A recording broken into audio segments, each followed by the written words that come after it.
Hi mga bakla! So ayan, mini vlog naman tayo ulit today.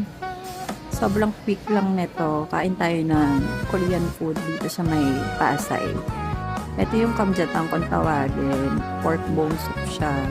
Ayan, sobrang sarap niya. 10 over 10. Talagang Korean yung may-ari. So, authentic na authentic yung food nila. Kaya nangganap ng isang hangover girly today. Ito yung menu nila. Post nyo na lang for your reference. Ayan. Ang sarap niya at ano talaga siya, pati yung kimchi niya, yung mga side dishes niya, panalo. 10 over 10 to. So ayun, meron din silang mga pang-grill. Meron silang mga pang-samji. So pwede kayo ditong mag-samji, tapos mag-soup. Babalikan. Babalikan ko tong restaurant na to kasama si husband.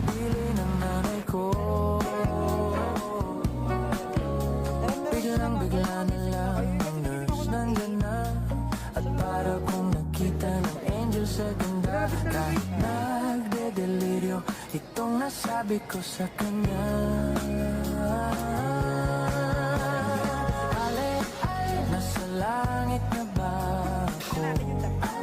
Nasa langit na ba ako? Mama, kayo po ba si San Pedro? Kayo ba si San Pedro? Okay lang sa akin kung ako'y dedo na. Basta't ikaw ang lagi kong kasama. Kaya nasa langit na ba ako? At paglabas ko, niyaya ko na siyang pagkasal.